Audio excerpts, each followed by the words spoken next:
সোনামুখী ব্লকের নিত্যানন্দপুরে দীর্ঘদিন ধরে বেহাল রাস্তা, চরম সমস্যায় সাধারণ মানুষ। এলাকায় বিজেপি জিতেছে, তাই রাস্তা সংস্কার হচ্ছে না, দাবি বিজেপি বিধায়কের।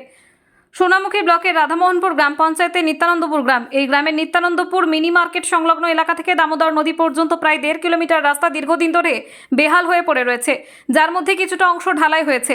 বারবার স্থানীয় প্রশাসনকে জানিয়েও কোনো লাভ হয়নি, এমনটাই দাবি এলাকার সাধারণ মানুষদের।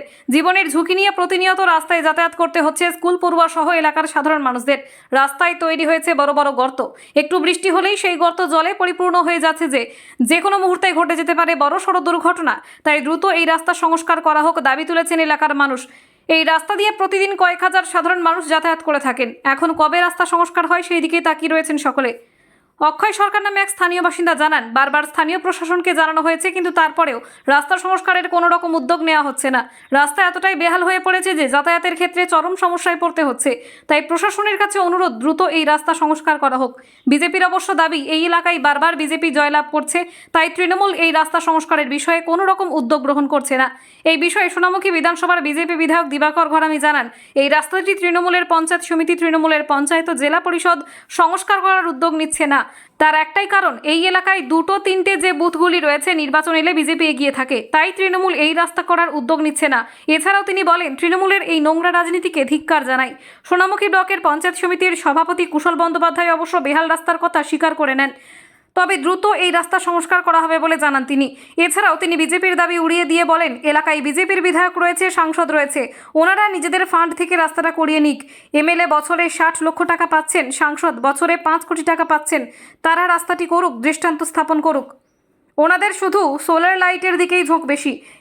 এছাড়াও তিনি বলেন, এই রাস্তা সংস্কার করলে আমরাই করব। রাস্তাটা দীর্ঘদিন ধরেই এমনি রাস্তার প্রচুর বেহাল পরিস্থিতি। তো বর্ষা আসলে প্রতিবারই তো ভেঙে যায়। তো এইখান দিয়ে আমাদের মেন রাস্তা হচ্ছে এটাই, বিশেষ করে আমাদের এইখান থেকে বর্ধমান যাওয়ার, অর্থাৎ নদীর ওই পার, এবং এইখান থেকে আমাদের বাজার থেকে শুরু করে সোনামুখী যাওয়ার কিন্তু এই একটাই মেন রাস্তা। তো এই রাস্তাটা আমরা প্রতিবারই কিন্তু পঞ্চায়েতের কাছে মানে জানানো হয়েছে, পঞ্চায়েত জানেও যে এই রাস্তাটা দীর্ঘদিন ধরে এরকম বেহাল পরিস্থিতি। তো রাস্তাটা এখনও পর্যন্ত আমি সংস্কার করেনি পঞ্চায়েত। তো জানি না তারা কবে করবে। তো যদি তারা দ্রুত যদি এমনি সংস্কার করে, তাহলে আমরা এলাকাবাসী থেকে আমরা সবাই এমনি প্রচুর কৃতজ্ঞ থাকব। তো আমরা চাই রাস্তাটা খুব দ্রুত সংস্কার হোক। তাছাড়া এখান থেকে প্রতিদিন সমস্ত স্কুল ছাত্রীরা, এই দিক থেকে প্রায় 200-300 স্কুল ছাত্রীরা এই রাস্তা দিয়েই কিন্তু যাতায়াত করে। যেতে যেতে কেউ পড়ে যাচ্ছে, পড়ে গিয়ে দুর্ঘটনা ঘটছে। আগামী দিনে রাস্তা যদি ঠিকঠাক করে যদি এমনি যদি সংস্কার যদি না করা হয়, এর থেকেও আরও বড় দুর্ঘটনা ঘটতে পারে।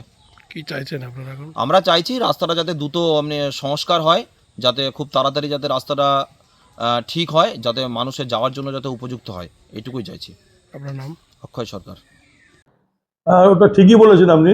মানে যেদিন বন্যাটা প্রথম ওই শুরু হয় জুলাই মাসে, সেদিন আমি গিয়েছিলাম, যেদিন 1 লক্ষ কিউসেক জল ছাড়া হয়, ওদিন আমি নিজে দেখে এসেছি রাস্তাটা সত্যি এখন এই বর্ষাতে প্রায় চলাচল অযোগ্য। কোথাও মানুষ মাটি মরাম ফরাম দিয়ে এখন মোটামুটি চলছে, এটা আমাদের নোটিশে এসছে। তো আমাদের যদি ফান্ড যখন প্রোভাইড পাবো, আমরা ভালো করে ফান্ড পাবো, তবে 15 যাই পাক চেষ্টা করব ওই রাস্তাটা সম্পূর্ণ করে দেওয়ার। যদি আমাদের ফান্ডে না কুলায়, তখন জেলা পরিষদটা আমরা জানাবো। বিজেপি বলছে যে ওই এলাকায় বিজেপি জয়লাভ করছে বারবার, সেই কারণেই আপনারা নাকি রাস্তা সংস্কারের উদ্যোগ নিচ্ছেন। তার এমপি আছে, এমএলএ আছে, ওরা বিজেপির, ওনার ফান্ডে করিয়ে নিন, বললে তো আমরাই করছি। আপনি বলুন যে এমএলএ একটা বড় রাস্তা করিয়েছে, একটা এমপি বড় রাস্তা করিয়েছে, আপনি উদাহরণ দিন না, আপনি তো লোকাল লোক। ওনার তো ফান্ড পান, উনিও 60 লাখ টাকা পান, উনিও বছরে 5 কোটি টাকা পান। তো দিন, ওই তো হাই, ওনাদের ম্যাক্সিমাম দেখছি যে হাই মার্কস লাইট বেশি দিচ্ছেন। তো আমার নোটিশে যা আছে, বেশি সোলার লাইটের মধ্যে ঝোঁকটা বেশি ওনাদের। ওনারা করুন রাস্তা, কে বারণ করেছে ওনাদেরকে? যেখান থেকে এজেন্টের কাজ টাকা তো ভাগে পাচ্ছে, দৃষ্টান্ত স্থাপন করুন। এই তো মানে দেখলাম না তো একটা কাজও করেছে। আমি যদি আমার টেনিওরে একটা রাস্তা হচ্ছে এমএলএ এমপি লাইটে, আমার নোটিশে নেই, করলে আমরাই করব, হয় পঞ্চায়েত সমিতি করবে, কিংবা জেলা পরিষদ করবে, এবং বা মমতা ব্যানার্জি গভর্নমেন্টই করবে। তাহলে কি বিজেপির যারা এমএলএ এমপি রয়েছে, তাদের কি সাধারণ মানুষের উন্নয়নের জন্য কি তারা অনীহা দেখাচ্ছে? অনিয়া বলবো কি নেহা বলবো, ওটা আমি ভেতরে ঢুকবো না। আপনি লোকাল সাংবাদিক, আপনি জানেন, আমিও জানি, এমপি এই নিয়ে আপনার 3 টার্ম হচ্ছে, ঠিক আছে, বিজেপিরও 2 টার্ম হচ্ছে। তাহলে কই আমি তো এখনো পর্যন্ত মানে ধরুন পঞ্চায়েত সমিতিতে আমার 13 মাস বয়স, আমি এখনো দেখিনি যে ওনারা কোথাও রাস্তার ফ্যান্ডে টাকা দিচ্ছে ল্যাট থেকে। তাহলে আমি তো ধরুন ওই জন্য রাস্তা করতে আগ্রহী নন।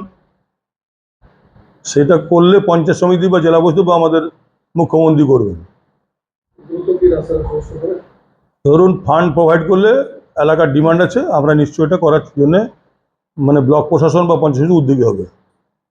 আপনার নাম পরিচয়? কুশল ব্যানার্জি, সভাপতি সোনালী পঞ্চায়েত সমিতি। এই রাস্তাটা তৃণমূলের পঞ্চায়েত সমিতি, তৃণমূলের অঞ্চল, তৃণমূলের জেলা পরিষদ কেউ করছে না বা করার উদ্যোগ নিচ্ছে না। একটাই কারণ, সেটা হচ্ছে ওই এলাকার যে 2-3টে বুথ আছে সেই বুথগুলো বরাবর বিজেপি জয়লাভ করে। বিজেপি ওই বুথগুলোতে এগিয়ে থাকে বলে নির্বাচনে, তার জন্য তৃণমূল কংগ্রেস এই রাস্তাগুলো করছে না। এই নোংরা রাজনীতি তৃণমূল কংগ্রেস সর্বত্রই করছে। যে বুথটা ওরা হেরে যাচ্ছে সেই বুথে আর কোনো কাজ ওনারা করবেন না, সেই মোতাবেক এ রাস্তাটিও করেনি। এই তৃণমূলের নোংরা রাজনীতিকে ধিক্কার জানাই।